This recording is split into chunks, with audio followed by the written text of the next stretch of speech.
Happy Hispanic Heritage Month, everybody. This is the Slider Review, and I'm here today to talk to you about Vida. This show lasted for 3 seasons, and it aired on the Stars Network from 2018 to 2020. And before I go any further, let me just say that if you plan on watching this show, be careful where you watch it. There is plenty, and I mean plenty, of like graphic nudity and graphic sex.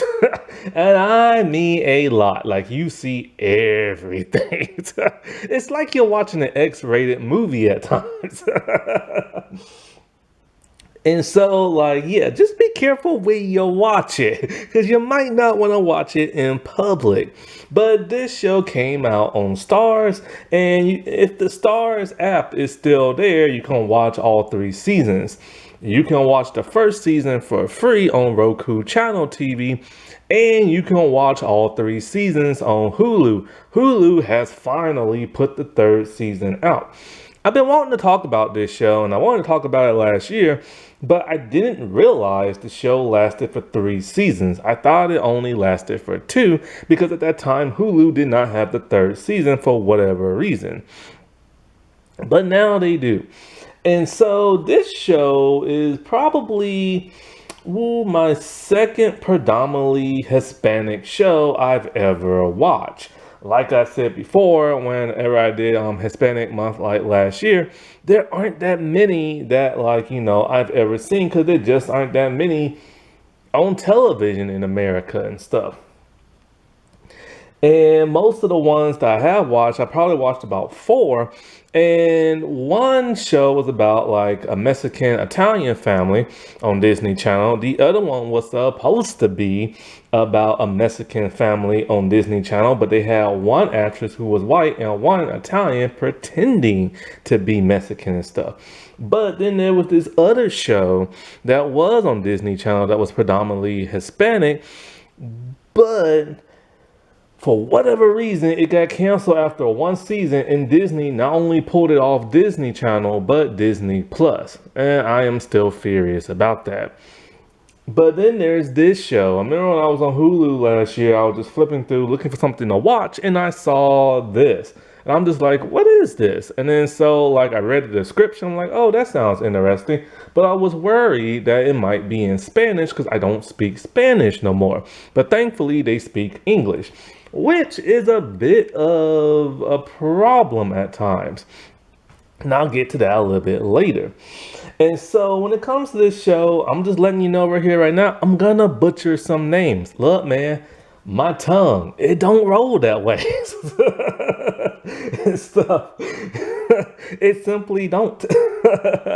So for the most part, there are gonna be some people's names I'm gonna try to say, at least the first 2 main stars and like probably the person who created this. But other than that, a lot of people are just names I'm just not gonna say because I just don't want to butcher their names. So I feel terrible about doing that. And yeah. I feel so bad I can't pronounce these people. And it's not just them of like this particular race. There's lots of people's names I cannot pronounce. I can't pronounce white, black, Asian, Hispanic, you name it. And so this show is really interesting. It's a really nice show. It had a high approval rating when it was on, and it was nominated for 4 awards and won 2 of them. 3 of the awards, I believe, were GLAAD. Why? Because this show is predominantly Hispanic, but it also has very strong LGBT representation in it. In fact, oddly enough, there's actually more LGBT representation than there is, I guess you could probably say, Hispanic representation. Now, this thing does have a huge Hispanic cast and everything, which is great and everything, especially in that from American television network and that of America. But the problem is, culturally, I felt like I didn't learn nothing, which is really sad to say. See, one of the things I like to do when I like to watch shows about period pieces or like other ethnicities and stuff, because I am the outsider looking in, I like to learn about their culture and stuff. Like their music, what they eat, how they act, how they dress, how they talk, their native tongue and everything, stuff like that.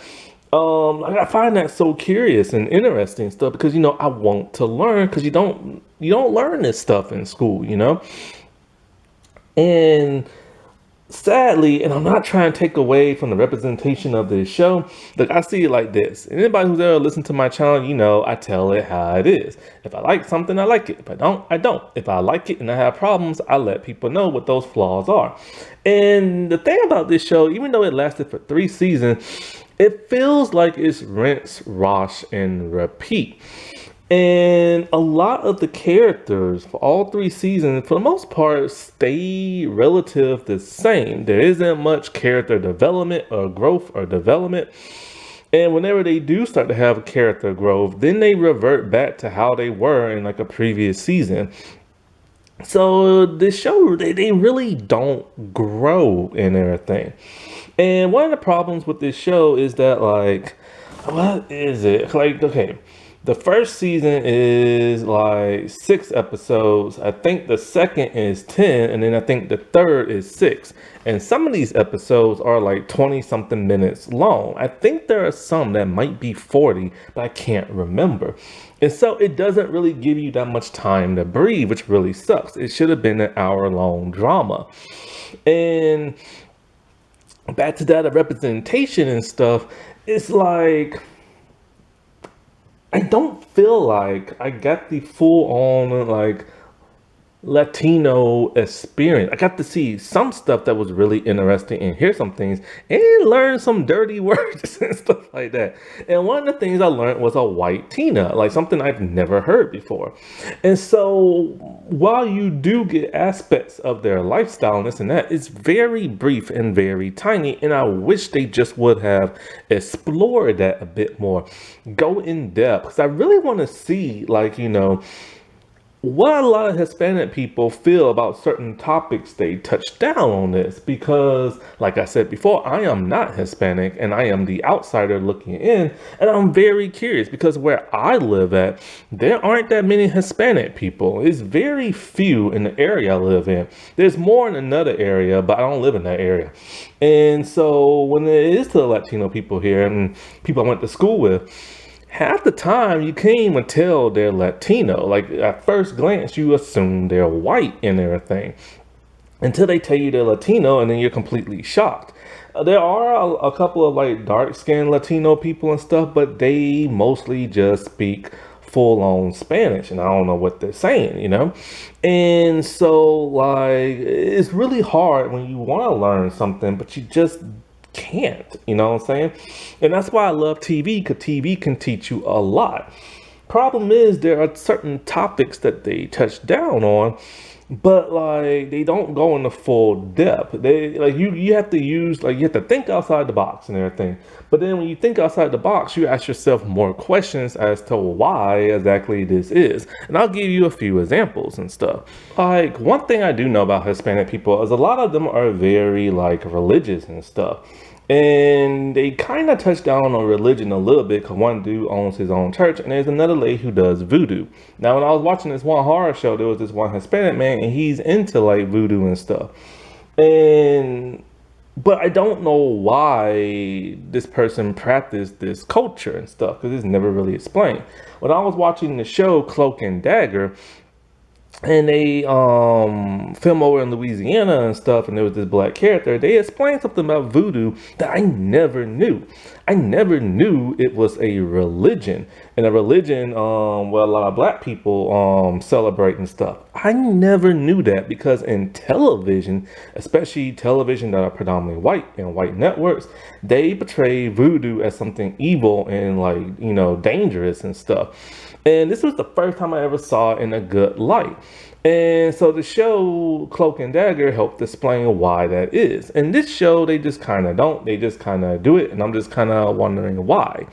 Another example is the whole like white Latina, not white Latina, but white Tina thing.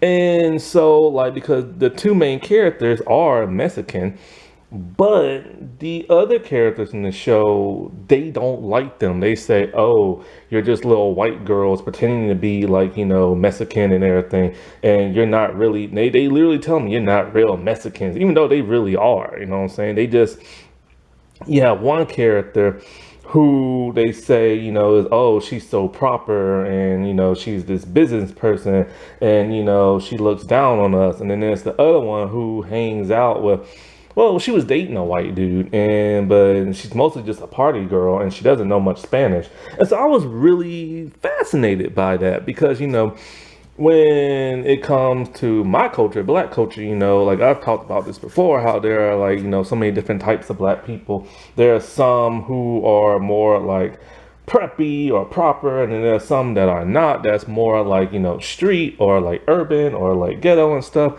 And those two tend to clash and everything. And so I'm curious, I'm assuming it's the same thing when it comes to like Hispanic culture and stuff. But I don't know the real true 100% reason why. I just have to think outside the box and use my own race as like an example and stuff. And, and so like it's one of those things that's very fascinating. Like, how do certain Hispanic people feel about others who may not act or look like them or sound like them? Because like when it comes to Jennifer Lopez, who looks very Latino and everything, on Twitter, I was very shocked to see that a large part of the Hispanic community does not like her. And it's not because she's a diva, it's that they say she's not really Hispanic, even though she really is Puerto Rican.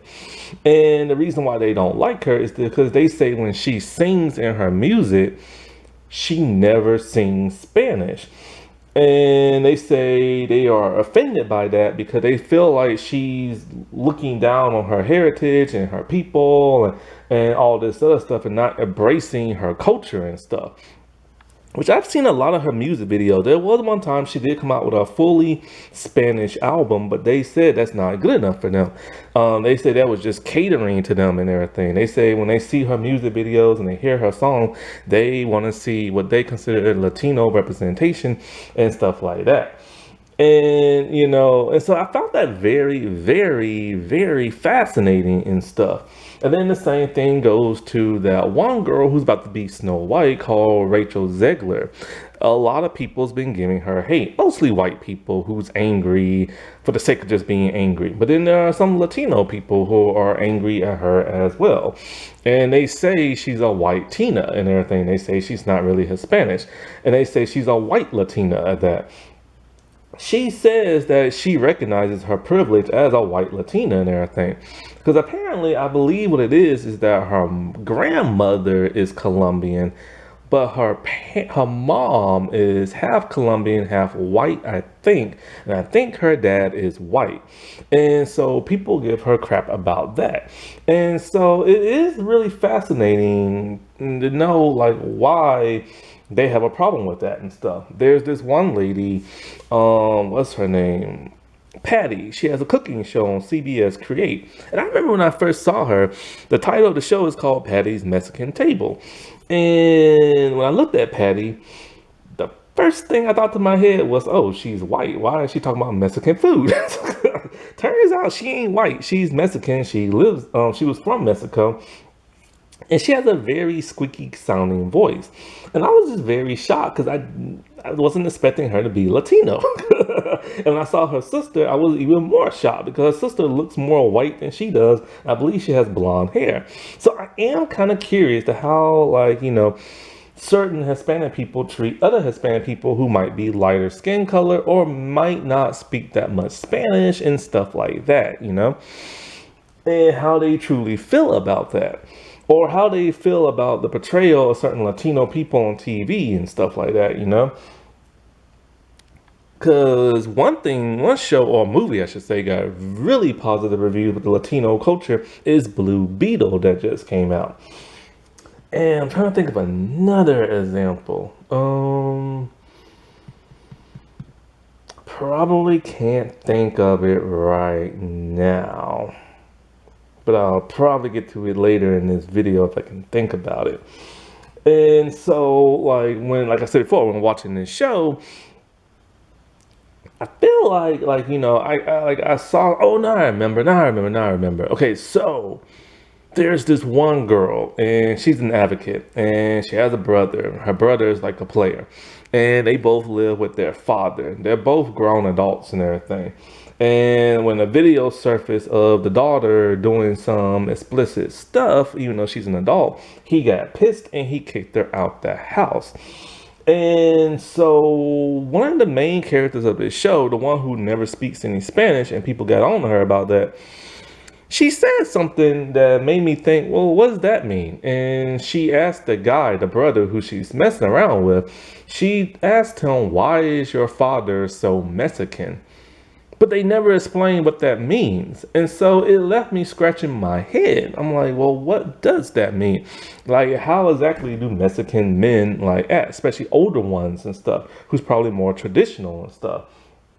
Because what she did and why he got pissed, I just saw that as a parent getting pissed at their child for being naked on the internet and stuff. But it's kind of like, so what exactly does that phrase mean? So it would be nice if the show would explain these things, but they don't and everything, So that is one flaw this show has and stuff, other than characters not really developing and stuff like that. And so, but when it comes to that show, I said before, I just wish I could have learned more about the Latino experience and everything. But some of the stuff I did see was really interesting and fascinating, but that's stuff I've seen before on other shows, And once again, I'm not trying to take away from this show being predominantly Hispanic and a great accomplishment and stuff like that. But it's like I said before, I am the outsider looking in, wanting to learn and stuff. And so the show was created by Tanya Sarrocco, I think her name is. I'm not sure how to say her name. And so I don't think this show ended. It got literally canceled. And so they were at least given the chance to wrap everything up. I feel like some storylines they did wrap up, and other ones they kind of just left in the air for you to use your imagination as to where it to go, or at least hope to get another season, but it never got picked up. But this show is actually based off of a short story called Por Vida, and Por as in P-O-U-R. So I might be saying that wrong. Like I said before, hey, my tongue don't roll that way. Created by Richard Vilgares Jr.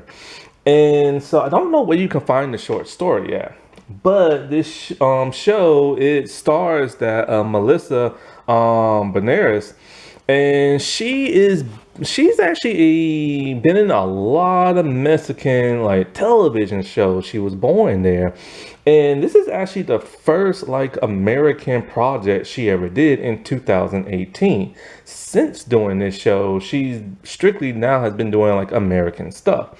And one of the biggest things she's done is be the new face of Scream, the Scream movies. She starred in Scream 5 and Scream 6. She plays Sam. And the other actress is Misha Parda, I think her last name is. She plays Emma, and I've only seen her in one thing, the Fear the Walking Dead web series. There was a bunch of shorts and stuff, and I had no idea that was her. She's actually Mexican, Puerto Rican, Irish, and Dominican. So she has a lot in her and stuff. And, she did a really good job. But I did not recognize her because she looked slightly different because of her hairstyle in that Fear the Walking Dead thing. I gotta rewatch that short. It's been a while since I saw it. I think it's pretty good and everything. And so these two are our main characters. Basically what this show is about a woman named Vida, who we briefly see in flashbacks, not really a flashback, but video footage and stuff. She is their mother and she passed away. So both of these two daughters are estranged from one another and estranged from their mom. So when she passes away, they come back home to take care of her stuff, like her apartment and that of the bar she runs. Turns out the bar is in extreme debt, which is the premise of this show. Basically, they're trying to turn the bar around and make it profitable and stuff.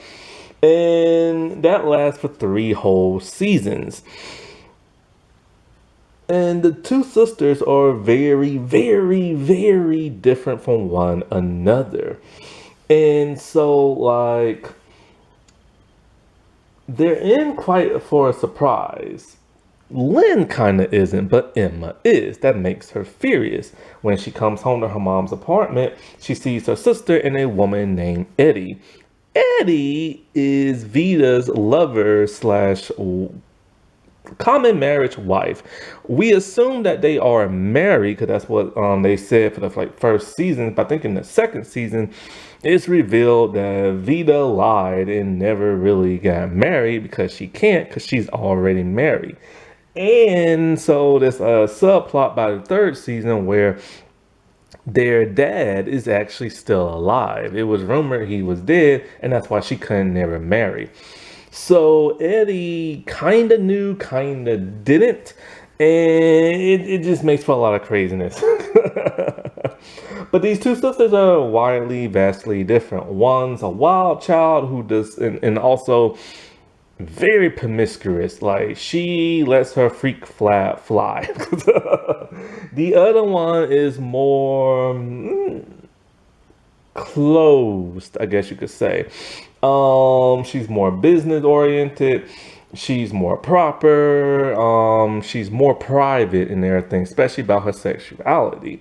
See, the thing that pissed Emma off, and I guess I might as well talk about her now.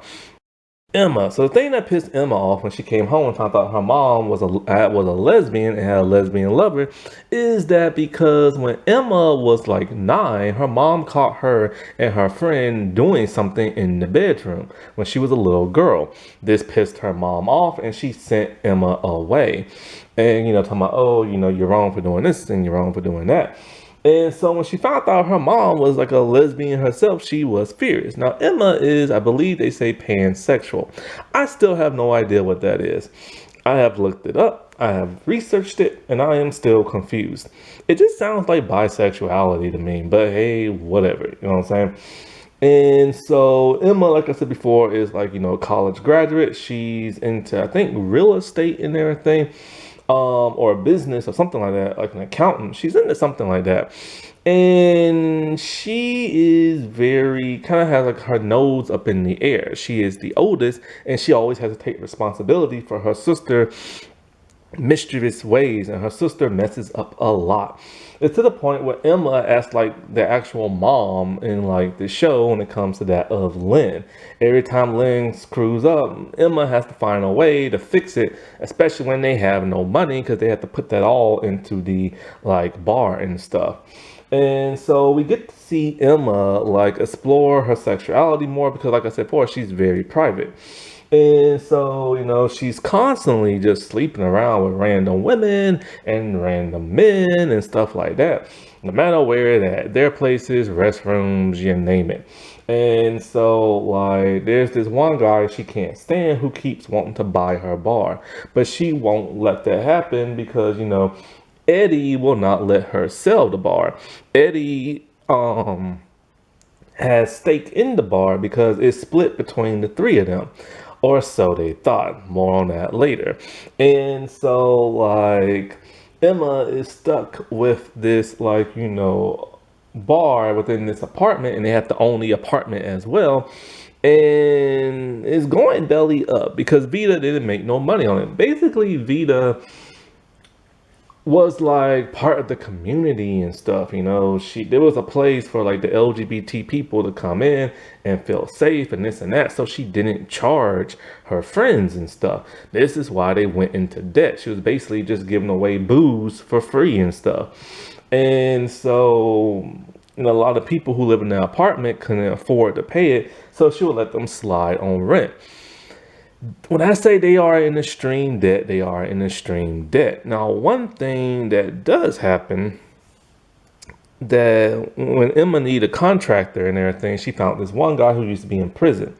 Because he was in prison, Emma looked down on him. He did not appreciate that. He literally said, yo, I got some friends and they're willing to work, but they've been locked up and now they're out and stuff like that. Emma didn't want to hire them and wanted to fire them on the spot, but he convinced her to let them stay and told them I'll stop like turning your nose up at them and stuff. They made mistakes, but they're trying to turn their life around. So him and her can't get along, and then they end up sleeping together in like the restroom and stuff. And so that goes on for a while, but then Emma starts to sleep around with Nico and everything. Now, Emma has a hard time finding love.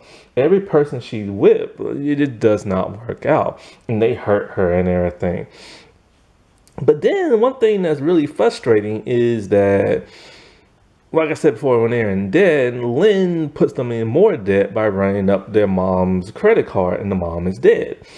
And so she doesn't know how she's going to pay that off. So Emma kind of goes into like this, just walking around in her PJ thing and just looks like a zombie all day, watching TV and stuff. And she just shuts herself off. Next thing you know, plot armor comes in and the guy she was sleeping with decides to pay off her debt. And I don't really know why. It's like, not only did Lynn not learn a lesson, but they couldn't even figure out how to get themselves out that situation. The money was just handed to them and stuff. And then when she went to his place, it was like, I think his daughter's birthday or something. And he turned out to be a really nice guy with a really nice mom and everything like that. And he didn't want Emma to know where he lives because, actually, I don't know why. And stuff. And so beyond that, Emma just she starts to date Nico. And at first she did. Nico's like the bartender there, and her and Nico brought out the best in her, and especially in relationship kind of wise. It caused her to be more open about her sexuality and everything, and slowly start to let people in on that. Because Lynn did not know that her sister was LGBT, and Eddie was very shocked because of the way Emma treated Eddie and stuff. She treated her like she didn't like people like that when she actually is. So she's a very closeted woman who's very private. Sad thing about the whole her and Nico thing is that Nico is in a relationship with somebody else. I'm not sure if she's married or not. I can't remember. But basically, it breaks Emma's heart. But her and Nico are able to make things better because Nico has been trying to leave her lover, but it's really hard because her lover is such a basket case.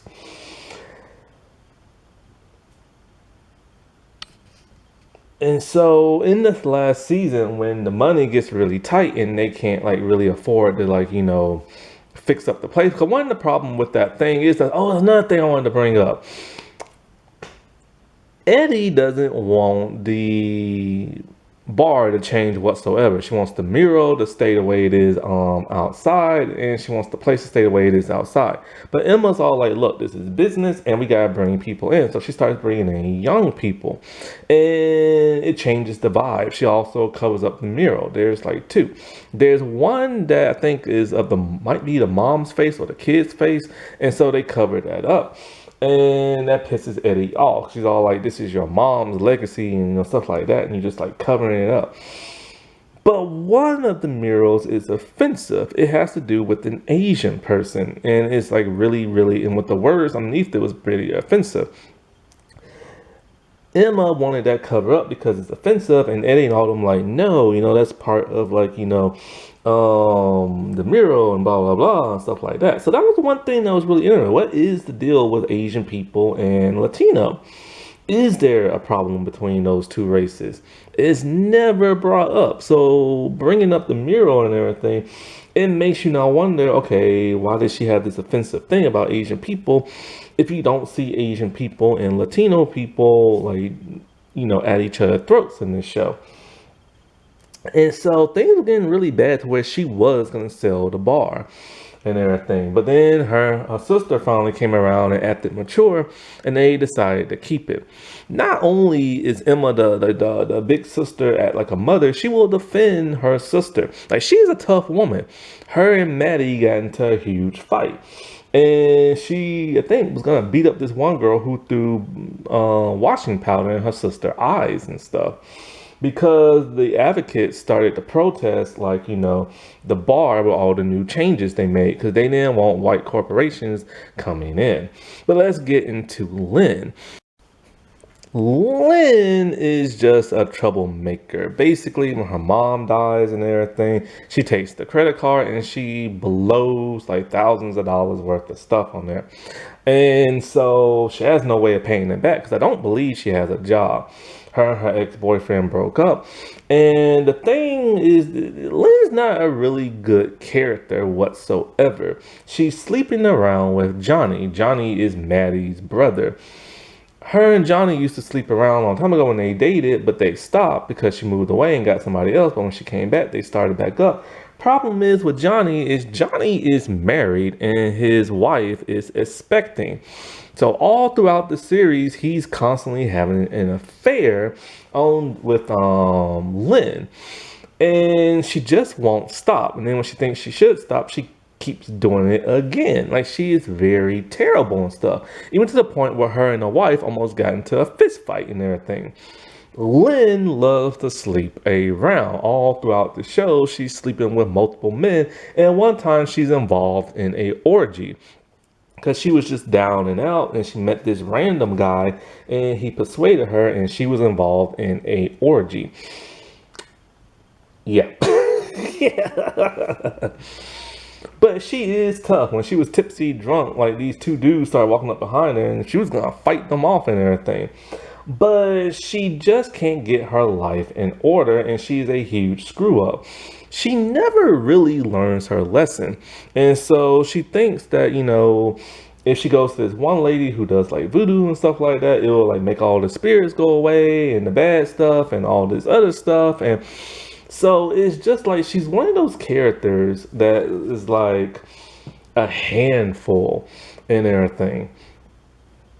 And so, like, by the third season, but she's also the nicest. Like, she's a whole lot nicer than Emma. She sees the best in people. But then by the third season, she starts to mature and everything, to the point where she starts to work more at the bar. Like, she's starting to bring in some of the bands and this and that. But once again, she's like so clueless, because she's a very clueless person. She messes up on certain things, or she forgets to do something, or she'll go out and party, do some drugs, and like forget to like book this person and this and that. And so one thing about her is that she met this really rich guy one time, and he's Hispanic. And so it's his mom, and the mom doesn't really like her that much, because she's all like, honey, like, you're Mexican and you can't even speak Mexican and everything. Like, why didn't your parents like teach you and all this other stuff, And so that's one of the things I wanted to hear more about on the show, because a lot of people don't like these two girls, because they call them white Tinas and everything. Like, Maddie hates her, mainly because she's banging her brother, but she's all like, you're a fake Latina and like stuff like that. When the whole thing with the father comes up, they didn't know their father was alive. Emma told her don't go looking for him, but of course Lynn does the complete opposite. And so, like, she goes and finds him and she befriends him and she hangs out. She starts going to his church and everything like that, because he's the pastor. Then, of course, when Emma finds out, he wants to be in her life, but she doesn't want nothing to do with him. Then he finds out what the bar is about and everything like that. It's about LGBT and stuff like that. And he is against that. And he's all like, I own some of the shares of like, the bar, and we're going to change all this. And he starts to show his true colors. Like, one of the reasons why Emma don't like him is because he used to hit their mom. Lynn doesn't know that. And when she finds out, she doesn't want nothing to do with him. Because, he, I think, hit her, got arrested, and then deported. Then they thought he was dead and stuff. And so, like, it would have been nice if they would touch down a bit more on that, but it's so dramatic. You really do feel the hate they have, like, towards him and stuff, and how judgmental he is about the LGBT community. Eddie is like Vida's like lesbian lover. She thought they was married, but it turns out it was just fake documents. Then it turns out that like she thought she owned some of the bar, but turns out she doesn't. And so her and Emma just can't get along. Eddie's a really kind, sweethearted woman. And she sees like, the niceness and best in people, but she does not want that bar change whatsoever. And so because of that, like I said, for her and Emma just can't get along. Now, towards the end, I think of the first season, they wrote her in the storyline where she was so pissed off at Emma, her and her friends went to a bar, and a man started hitting on this one woman, her friend. And she told him, like, don't do it. And he started calling her some names. And I think she might have, like, hit him or something like that. Then tragedy strikes. When she's walking home, he attacks her and everything. Physically, he just beats the crap out of her and leaves her dead lying on the street. But she's not dead. She's just really battered and bruised. So for most of the second season, because she got beat up and everything, which was a huge hate crime and stuff, this is when Emma starts to come around and they take care of her. So for the most part of the second season, she's just lying in bed, battered and bruised. And so when they can't take care of her, they get Maddie to take care of her. And sadly, the guy gets away with this. There's one episode where she's fully recovered and she sees him and she hides from him and she has a panic attack. And she doesn't do anything. She doesn't like tell nobody it was him, nothing like that. And I'm just kind of like, how in the world would they write that and not let that man get his just desserts? Why wasn't he punished? Was it to show that most people commit hate crimes and they don't be punished? And so they wanted to show the reality of that. But it would have been nice to see him get his out of his just desserts, or her trying to file a report and see nothing happen, or something, like, you know what I'm saying? And so one other interesting thing that happens to her in the third season is when she's all pissed about the bar changes and stuff, is that some younger people, the LGBT community, ask her, well, what's your pronoun? Like, what should I call you? How do you identify? And Eddie is confused by this. She's like, I'm just like, a woman, like I'm a lesbian and stuff. I don't do all this like new stuff and everything. And so the girl's like, oh, we're sorry to like offend you and stuff. So Eddie was talking to her older friends who are also LGBT. And so she's all like, they started asking me like, what are you and stuff like that. And because they thought she was non-binary because of the way she looks, because she's very butch and everything. And so, like, this would have been like a really nice conversation to have a little bit longer and then a dialogue, because I want to know really, how does the LGBT community always feel about other members in the community? Do they all get along? Do they not? Are there some that get on their nerves? Like, how do they feel about pronouns? How do they feel about identity? How do they feel about the multiple sexualities that keep popping up like every 5 years and stuff? Like, how do they feel about that? How does the older generation feel about, like, the younger generation? We get like a snippet of that in the show, but not much. And it would have been interesting for them to like, develop more and stuff and explain more. By the end of the third season, they wrap up her storyline by getting her involved with another woman, a younger woman too. Last is Maddie. Maddie is a very interesting woman.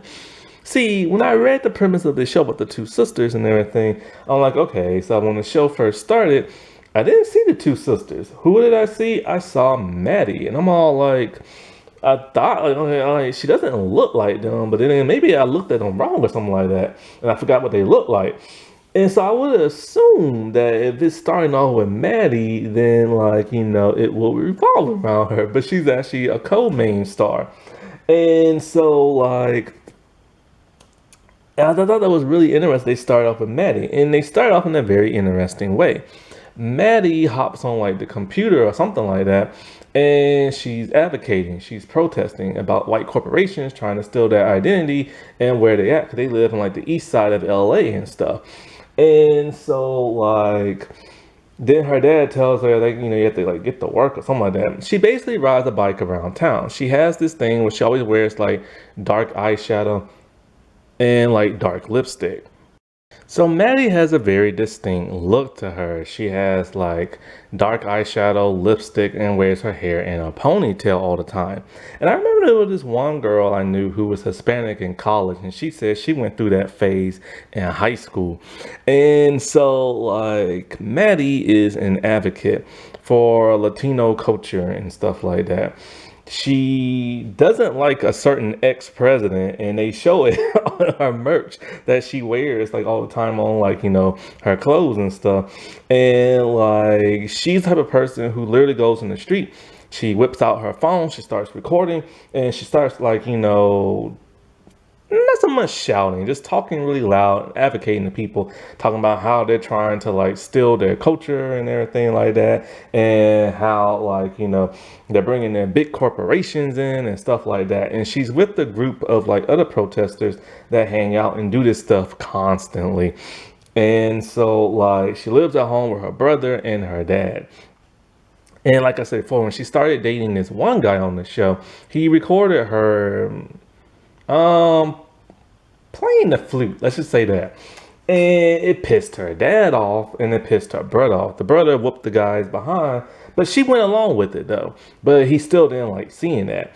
And so even though he cheats on his wife, his pregnant wife and everything, but the dad kicked them out the place. And so she's out of a home by like the second season. But in the first season, she primarily just like advocates, and she hates on the two sisters. She said they turned their back on their own culture. She calls them white. And so she doesn't like Lynn because Lynn's sleeping with her brother. And she doesn't like Emma because she thinks Emma's too good for everybody in the Latino culture and stuff. And so one time this causes her and Emma to get into a fist fight where they both get arrested. And Emma was nice enough to bail her out of jail because she knew Maddie couldn't afford it because her family is very poor. And so this kind of turns Maddie around just slightly when it comes to them. And so trying to think, she has this one best friend. And her one best friend, is like a DACA person. And so like her friend isn't supposed to do anything bad. And when she like tosses, I think, what is it, like detergent powder in Lynn's face, she gets in trouble for that. And it almost gets revoked. And so she begs like Emma and them not to press charges on her friend because her DACA would get revoked and everything. So they oblige and stuff like that. And what's interesting is that with Maddie, she learns that the sisters aren't as bad as she thinks, especially when they help her out because they're always helping her out and stuff. But she, in the first season, she hated them with like passion and stuff. And so like what's interesting, when she got kicked out of her home by the second season, Emma and them let her stay with them because she had nowhere to go. She couldn't go with her friend who's on DACA because her friends are like, oh, we ain't got that much room in our place because, many of our relatives are staying there and stuff like that. And it's like, so she starts living with Emma. And it was really nice of Emma and Lynn to let her stay there because, Maddie did not like them at first. And so she's there taking care of Eddie. And so because of this, when Emma and Lynn started bringing all these corporations and changing the bar, the advocate group don't like that and they want to protest it. And that's when Maddie's all like, maybe we should just sit this one out and everything because they're like really nice and everything. And they turn their back on like Maddie and stuff. And her friend wouldn't even let her stay with her and stuff when the girl was literally homeless and stuff. And it really tells you about her friend. And so, like, this is when they all went out. They threw the stuff on that girl's face, and Maddie didn't like that and stuff, And her advocate group, they really don't think before they do anything. They just go out and they do it without a plan. And one time they do show one instance where a man gets deported by ICE, and Maddie was like recording it. And she was talking about it, talking about why isn't anybody doing it. Well, her advocate group didn't even want to like protest that and everything. They didn't want to get involved and everything. So that really bugs her to where she really doesn't want to be part of that group no more. Now, when she got kicked out of her place, her father died and everything. Because I think later on she went back to live with him, but then he died, and so they never got a chance to like recuperate their relationship. And then some more bad stuff happened. They inherited the house, but the brother, I think he sold it or wanted to sell it. He was looking to sell it because he wanted to get the money off it, which was a really scummy thing because it's kind of like, where's his sister gonna live? Of course, he would just be with his wife and everything. No, wait, he doesn't live there, I don't think. Maybe, no, he doesn't live there. He lives with his wife, but he constantly get kicked out.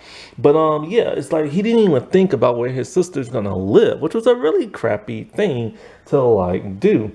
And so basically by the third season, what is it? They just tend to wrap her story arc up really fast towards like the end, and some guy who works for some building, he sees her advocate and he likes it and he wants to put her on kind of like this podcast type thing. So it's like they kind of rushed her storyline very quickly by the third season and stuff. And like, but her character was really, really interesting because she went from this tough, like, ghetto girl who doesn't like when white corporations come in, and she doesn't like Latino people who she thinks act white, and she works for like a Asian dude at like this place, but she gets fired because she shows up late all the time, and she has a huge attitude, which her attitude started to die down. Out of all the characters, she's probably the one with the most character development, and it's really, really interesting to see a show spin off with her, but that never happened and stuff. And I really wish they would have gave her more to do by like the third season, and a little bit more the second. Because in the second, she just takes care of like Eddie and stuff. So they really didn't have much to do for her characters. They kept trying to find interesting things. It would have been interesting to see more about what their lifestyle is like in her home, and more about her friend and like the whole doctor thing. So that's the kind of thing I want to learn about and everything. Like her advocating, like her family, her friends' family, being immigrants and everything, and like, and her like, upset at her friend because this one dude got deported and her friend didn't want to do nothing. And so that's like the stuff I really wanted to see more of in the show, and I really didn't and stuff. One interesting thing about Mari, not Maddie. I've been saying Maddie for the longest time, but it's Mari. But one interesting thing about Mari is like, even though her father kicked her out and treated her like crap, when she came back home and everything, she still took care of him. Like, she still loves him and everything. Like, she's always there to like, tuck him in the bed and all this other stuff. And when he died, it really hit her hard. Like, she had no resentment towards him at all after he like kicked her out and stuff. And so she does have a soft side to her and a loving side, because the guy that she dated who made that video and stuff, she liked like the way he advocated and stuff and the things that he said. So there was always different layers to her, and I really wish they would have made a spin-off series with her. Johnny is really the only male of this show who's a main cast member, and he is lucky to be with all these women and stuff. But it's really hard to root for the Johnny character because he's not really good. Now, and I wish they would have wrote him better. Like, okay, yeah, he has that affair on his wife with that of like Lynn. But like at one point in time, he stopped for like a really long time, for like at least one season. But then he went back to her, and I really hate that because his wife was such a nice woman who loved him to death, and they had a kid together. And yet he was constantly, and I mean constantly, messing around with Lynn. Like he just can't leave Lynn for like nothing. And I really hate how they wrote him as a typical like cheating male. And then what's even worse is that when his father died, he was gonna sell the home and and take the money, and it's kind of like, yo, where his sister gonna live at? And he really just didn't care. So they wrote him kind of scummy in those regards. But then they did show like a better side of him when like that video got posted of like his sister. He went and whooped that guy's behind and everything. Even though she agreed to making that video, she didn't agree for it being posted because the guy put it online for everybody to see. Well, actually, he sent it to his friends and everything, and then they started posting it to everybody else. And then that time Lynn was like drunk and like face chatting with him. He saw the location she was at because he saw two guys constantly following her. So he went there to take care of those guys, but he didn't have to because Lynn was going to take care of them herself and everything. So other than that, there really isn't much to like his character. And that's why I said about the whole rinse, wash, and repeat thing. It's just like they constantly like, repeat the same things that they create for these characters. Nico is the on again, off again lover of Emma. And so she starts off just looking for a job to bartend and stuff like that. And she rides a motorcycle. And she even helps like, Emma get like, the mural painted on like, the wall of like the bar outside, but she didn't know that it was going to cover the entire like thing up and stuff. She thought it would be some type of paint that you can just like spray with water and it will come off.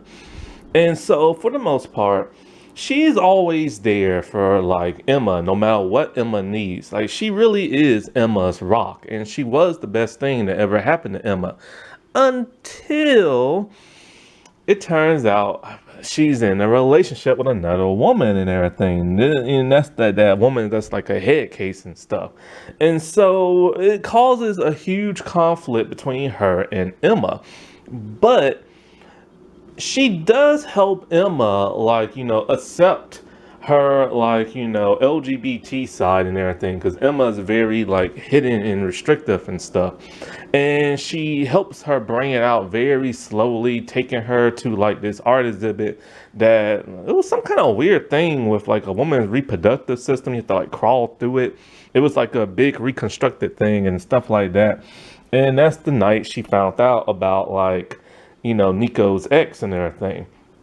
And even though they do break up, I do believe they get back together. And when they break up, Nico takes it very, very hard, because she really, truly does care about Emma. And so this show, like I said before, is good and it is interesting. I just wish I could have got a bit more, but it is cool to see a predominantly like, Latino cast. A Latino cast that doesn't speak any Spanish and stuff. I was really expecting to hear that, or like, the see more of like their food customs and stuff like that, or just like everyday life, what I'm saying? But I really didn't get to see that. But all in all, like I said before, it is a good show and everything, and it's highly well received. And you should really watch it because you know how Hulu is. They might just take it off and everything. And so shows like this I feel are important because it gives you a little insight into people's lives. And I do wonder, is this show pretty accurate? Do other people who watch the show, do they feel like they was represented? Did they ever go through storylines like this? You know what I'm saying? And so like if it wasn't accurate, like how did they feel about that? You know what I'm saying? Did they see a part of that? Like it's interesting when you can watch a show and you start to see your life unfold in that show, almost like they're looking into your soul. You know what I'm saying?